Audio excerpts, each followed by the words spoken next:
យើងទៀតគឺតកតងជាមួយនឹងការកាត់សោចាមុនហ្នឹងគឺយើងបាននិយាយជំរាបជូនទៅកាន់ទស្សនិកជនយើងហើយតកតងជាមួយនឹងរឿងការកាត់សោឡើយនេះសោទៀតចាគឺការកាត់សោរបស់ផ្ទះលួចម៉ូតូមួយគ្រឿងនៅទឹកថ្លាចាំរស់ម្នាក់គឺបានមកកាន់ប៉ុស្តិ៍នគរបាលរដ្ឋបាលទឹកថ្លាដើម្បីឲ្យសមត្ថកិច្ចជួយអន្តរាគមន៍និងស្រាវជ្រាវរកម៉ូតូចំនួន1គ្រឿងដែលជនសង្ស័យធ្វើសកម្មភាពកាត់សោរបស់ផ្ទះចាគឺលួចយកម៉ូតូហើយការនេះគឺបង្កមានការភ្ញាក់ផ្អើលកាលពីវេលាម៉ោង 2:30 នាទីភ្លឺថ្ងៃទី21 ខែមករាឆ្នាំ 2016 គឺនៅផ្ទះលេខ 611 ផ្លូវលំភូមិស្លៃរលឹងសង្កាត់ទឹកថ្លាខណ្ឌសែនសុខរហូតព្រឹកឡើងទើបម្ចាស់មកដាក់ពាក្យបណ្ដឹងម្ចាស់ម៉ូតូឈ្មោះថាហែមច័ន្ទវាសនាអាយុ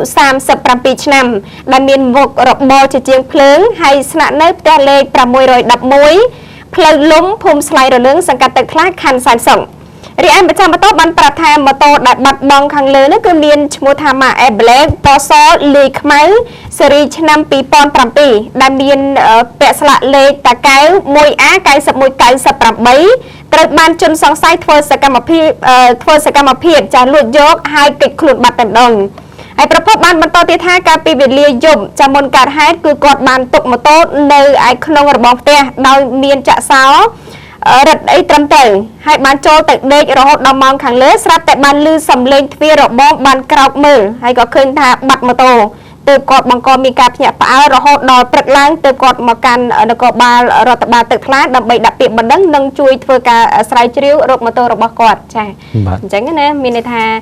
បរិះម្នាក់ហ្នឹងគឺគាត់ទុកម៉ូតូចានៅក្នុងនៅមុខផ្ទះហើយគាត់ចាក់សោចាក់អីហើយគាត់ក៏បានចូលទៅចាក់ដេកនៅក្នុងផ្ទះបាទចឹងចូលក្នុងផ្ទះចាក់សោឲ្យអស់ហើយអញ្ចឹងមានថាគាត់បានត្រៀមខ្លួនឲ្យអស់ហើយថាអាចមានសុវត្ថិភាពហើយតែតាមពិតទៅចោលនេះសាហាវជាងគាត់ទៀតយើងនឹងមិនបានយើងនៅស្មានមិនដល់ខាងលើរឿងខាងលើគឺគាត់ទុកសោនៅលើក្បាលដំណេកគាត់បានទុកម៉ូតូហើយត្រឹមត្រូវសោទុកលើក្បាលដំណេកនិងក្រោយមកទៀតត្រូវចោលយកទៅបាត់តែករណីមួយនេះគឺគាត់ចាក់សោត្រឹមត្រូវហើយទុកសោនៅក្នុងរបងទ្វារទៀតហើយក្រោយមកទៀតគាត់ចូលទៅក្នុងបន្ទប់ដើម្បីសម្រាប់តែមានដឹងអីលើសំឡេងទ្វារចេញមកគឺបាត់ម៉ូតូបាត់អញ្ចឹងនៅពេលនេះគាត់បានទៅដាក់ពាក្យបណ្ដឹងបាទដាក់ពាក្យបណ្ដឹងនៅកន្លែងប៉ុស្តិ៍នគរបាលដើម្បីជួយរកមើលម៉ូតូរបស់គាត់គឺ Honda Airblade 110cc ទៀតបាទអញ្ចឹងយើងឃើញថាមានបញ្ហាចោរកម្មកើតឡើងមានថាជាចោរដែលលួចម៉ូតូចោរលួចម៉ូតូហើយខាងលើក៏លួចម៉ូតូទៀតអញ្ចឹងលួចតែខាងលើលួចហើយយើងរកឃើញហើយចាប់បានចោរប៉ុន្តែនេះអត់ទាន់ចាប់បានចោរទេគឺទៅដាក់ពាក្យបណ្ដឹងដើម្បីឲ្យខាងប៉ូលីសនឹងជួយស្វែងរកឲ្យបាទអញ្ចឹងយើងឃើញរឿងតូចប៉ុន្តែវាធ្វើឲ្យប៉ូលីសជួយក្បាលដែរប៉ុន្តែប៉ូលីសសមត្ថកិច្ចទាំងអស់យើងឃើញថាគាត់សកម្មដើម្បីចូលរួមជួយដល់ប្រជាពលរដ្ឋស្វែងរករឿងទាំងអស់ហ្នឹងហើយអរគុណចំពោះពួកគាត់ដែរដែលគាត់ចំណាយពេលវេលាដើម្បីស្ដាប់ពាក្យបណ្ដឹងហើយចំណាយពេលដើម្បីរកមហាទ្រព្យសម្បត្តិឯកជនរបស់យើងម្នាក់ឲ្យបានទៀតណាមិនធម្មតាទេណាអញ្ចឹងចោលទាំងអស់ហ្នឹងគួរតែភ្ញាក់រលឹកផងអាណិតដល់ម្ចាស់ម៉ូតូអាណិតដល់អ្នកដែលគេបានខិតខំនោះធ្វើការបែកអូហូស្ទឹងអីបែកញើសឡើងហូរឈាមហូរញើសអស់ហើយខិតខំណាស់ដើម្បីតម្រង់ទៅបានម៉ូតូនឹងមួយអ្នកខ្លះវិញជាកសិករជាអ្នកធ្វើស្រែចម្ការខិតខំលក់ស្រែរក់ស្រូវដើម្បីទិញម៉ូតូឲ្យកូនមករៀននៅក្នុងទីក្រុងភ្នំពេញត្រូវចោលលួចទៀតដូច្នេះចោលលួចគឺលួចមិនត្រាប្តីហ្មងគឺចោលលួចអត់លហែបាទអញ្ចឹងយើងឃើញចោលគឺសម្បូរចោលគឺចោលលួចអត់លហែទៀតដល់ទៅប៉ះអីគឺលួចនឹង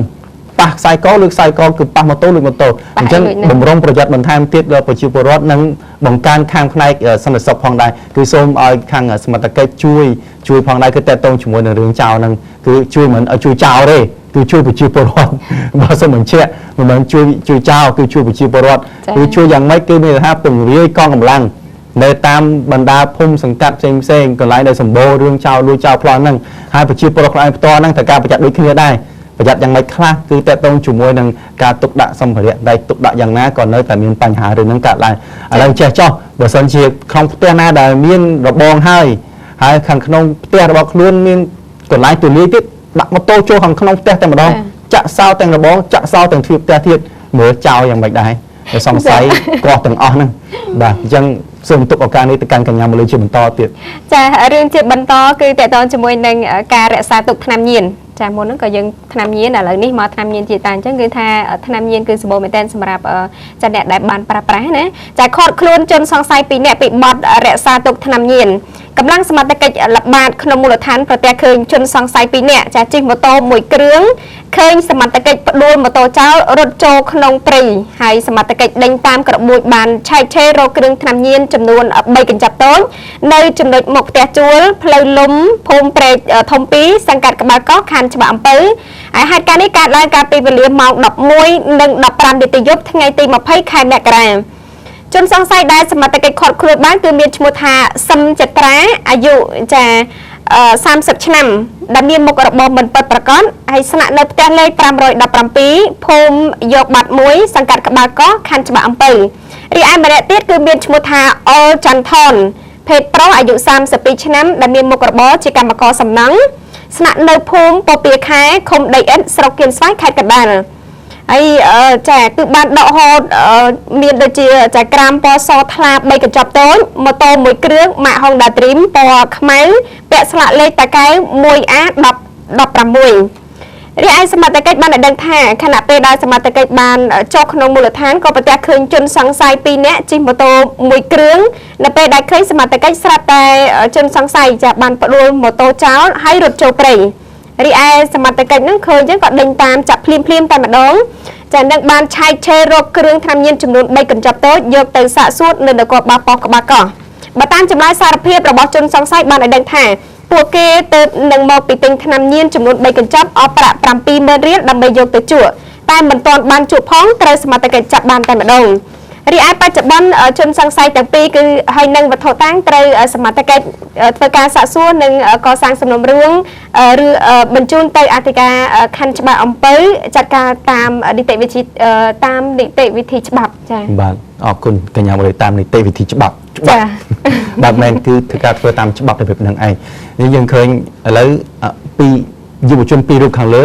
គឺមានអាយុគឺក្នុងវ័យជាយុវជនយើងឃើញច្បាស់ហើយយើងមើលតាមរូបទៀតគឺជាយុវជនតែម្ដងនៅយើងឃើញធនធានរបស់កម្ពុជារបស់យើងសពថ្ងៃគឺបាទយើងឃើញនេះគឺរូបទាំងពីរនេះគឺសុទ្ធតែជាយុវជនទាំងអស់បាទអញ្ចឹងយុវជនទាំងពីរនេះយើងឃើញដូចនៅថាមិនមែនជាដូចយុវជនផ្សេងទេចង់និយាយថាជាកម្លាំងដូចជាកម្លាំងចលករសម្រាប់ប្រទេសកម្ពុជាយើងអញ្ចឹងប្រសិនបើគាត់មិនប្រកបមុខរបររបៀបនេះចា៎បើគាត់ប្រកបមុខរបរឬក៏ថាទៅទិញគ្រឿងញៀនឲ្យចែកបន្តទៀតអញ្ចឹងរឿងនេះមិនមែនដើម្បីជួយប្រទេសជាតិមិនមែនជួយដល់មនុស្សជាតិទេគឺបំផ្លាញមនុស្សជាតិវិញបំផ្លាញហេតុអីបាននិយាយថាគាត់តែមិនថាប្រកបរបរខាងហ្នឹងថាបំផ្លាញមនុស្សជាតិពីព្រោះយើងដឹងទាំងអស់គ្នាថាគ្រឿងញៀនកាលណាយើងទិញត្រូវការសាក់លបងណាយើងហិតយើងជក់យើងហិតជក់ក្រោយមកទៀតចាប់ដើមញៀនកាលណាញៀនចាប់ដើមបង្កើតទៅជាគំនិតបែកគំនិតអាចជាចោលអាចប្រើអំពើហិង្សាហ្នឹងហើយដែលថាបំផ្លាញខាងមនុស្សជាតិប្រសិនបើយុវជនរិះគិតមួយជំហានផ្សេងទៀតឥឡូវបើថាអត់ចាប់បរិញ្ញាបត្រចាប់ត្រឹមថាទី12ចុះបាក់ឌុបអញ្ចឹងយើងអាចគិតមើលតើមានជំនាញអីគេខ្លះដែលយើងអាចធ្វើបានឬក៏យើងអត់មានគំនិតទេអាចទៅប្រឹក្សាបានសពថ្ងៃប្រទេសកម្ពុជាយើងមានទីភ្នាក់ងារជាតិមុខរបរនឹងការងារហើយទីភ្នាក់ងារនេះគឺនៅតាមបណ្ដាខេត្តក្រុងឆ្ងាយក៏មានដែរអញ្ចឹងយើងមានមន្ទីរការងារនឹងចូលក្នុងកន្លែងទីប្រឹក្សានេះគេអាចប្រឹក្សាអំពីការងារឥឡូវនេះបងអូនចង់រៀនជំនាញអីជំនាញជាងជួសជុលម៉ូតូជួសជុលឡានឬក៏ជំនាញខាងផ្នែកកសិកម្មមានជំនាញពីព្រោះកម្ពុជាយើងនៅពេលដែលចូលទៅក្នុងសមាគមអាស៊ានសប្តាហ៍យើងចូលហើយគឺសហគមន៍ខ្លះជាសហគមន៍អាស៊ានហើយសប្តាហ៍នេះជិះចូលទៅក្នុងសហគមន៍អាស៊ាននេះអ្នកជំនាញបានប្រាប់ថាកម្ពុជាយើងនៅខ្វះអ្នកជំនាញបច្ចេកទេសនេះឧទាហរណ៍អ្នកដែលជួសជុលម៉ាស៊ីនត្រជាក់ឧទាហរណ៍ទៀតតទៅមួយជាងជួសជុលឡានជាងជួសជុលម៉ូតូអ្នកដែលមានជំនាញពិតប្រាកដគឺខ្វះណាស់អញ្ចឹងបើសិនជាយុវជនអាចស្វែងរកជំនាញទាំងអស់នេះពង្រឹងសមត្ថភាព1ឆ្នាំ2ឆ្នាំ3ឆ្នាំយើងឃើញថាអាចមានឱកាសដើម្បីធ្វើការខាងមុខមានប្រាក់ខែមានគ្រួសារមានផ្ទះរស់នៅសមរម្យមិនចាំបាច់រស់នៅក្នុងគុកទេបាទសូមអរគុណច្រើនចំពោះព័ត៌មាននេះនិងខ្ញុំសូមជូនព័ត៌មានជាបន្តទៀតគឺតកតងជាមួយនឹងការសង្ស័យគឺថាជនសង្ស័យម្នាក់ថាជាជនអនាថាហើយដេកស្លាប់ទៅសល់តែឆ្អឹងទើបតែប្រទះឃើញសាកសពរលួយស្អុយមិនស្គាល់អត្តសញ្ញាណម្នាក់ត្រូវបានគេប្រទះឃើញកាលពីវេលាម៉ោង10នាទីព្រឹកនៅថ្ងៃទី21ខែមករានេះ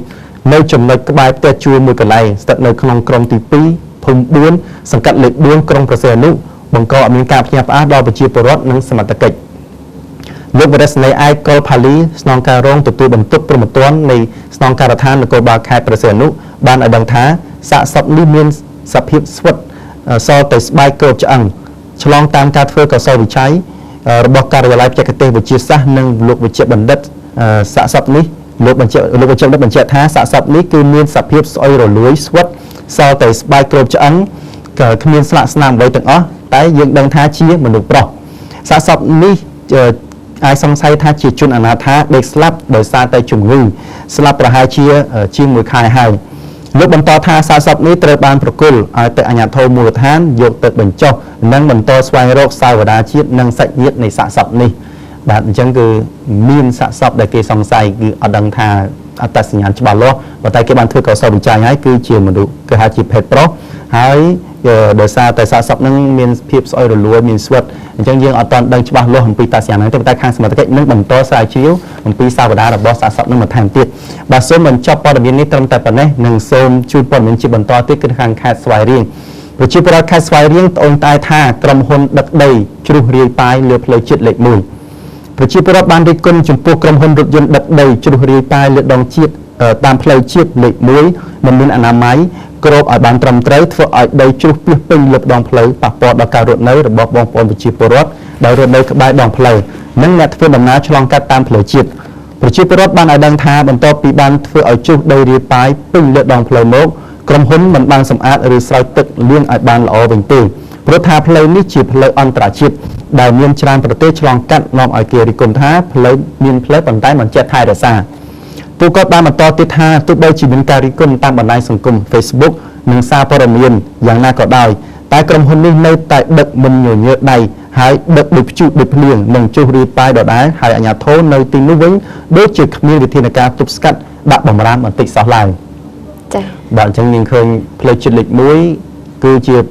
យើងថាជាផ្លូវអន្តរជាតិមួយជាផ្លូវអាស៊ានទៀតព្រោះផ្លូវនេះគេហៅថាជាផ្លូវអាស៊ានហើយជាផ្លូវដែលចេញពីប្រទេសវៀតណាមមកកម្ពុជាបាទអញ្ចឹងផ្លូវនេះជាផ្លូវដង្ហើមសេដ្ឋកិច្ចមួយរបស់អាស៊ានមានថាប្រទេសអាស៊ានគេអាចធ្វើដំណើរតាមផ្លូវនេះបានដែរចា៎អញ្ចឹងឃើញក្រុមហ៊ុនដឹកជញ្ជូនមួយដែលគាត់ធ្វើឲ្យដីធ្លាក់រាយប៉ាយនៅលើផ្លូវជាតិនឹងធ្វើឲ្យកខ្វក់អនាម័យនិងដីនោះក៏ជាដុំអញ្ចឹងការកកដុំឬក៏ខ្វក់នេះគឺធ្វើឲ្យអន្តរជាតិមើលមកឃើញធ្វើឲ្យប៉ះពាល់ដល់កិត្តិយសរបស់ប្រជាពលរដ្ឋខ្មែរផងនិងប្រទេសកម្ពុជាផងអញ្ចឹងសំណូមពរទៅខាងក្រុមហ៊ុននឹងផ្ទាល់សូមឲ្យការដឹកជញ្ជូននឹងមានរបៀបនិងមានអនាម័យកុំឲ្យដីនឹងធ្លាក់រាយប៉ាយទៅលើផ្លូវជាតិដែលធ្វើឲ្យប៉ះពាល់ទៅដល់សោភ័ណភាពនិងអនាម័យរបស់ផ្លូវព្រមទាំងប្រជាពលរដ្ឋដែលរស់នៅតាមបណ្ដោយផ្លូវនឹងផងដែរបាទលោកអ្នកជាទីគោរពនៅពេលនេះសូមបញ្ចប់ព័ត៌មានត្រឹមតែប៉ុណ្ណេះសិនហើយសូមយើងខ្ញុំទាំងពីរនេះក៏សូមសម្រាប់បន្តិចសិនដែរនឹងសូមជម្រាបព័ត៌មានជាបន្តទៀតនៅវគ្គក្រោយ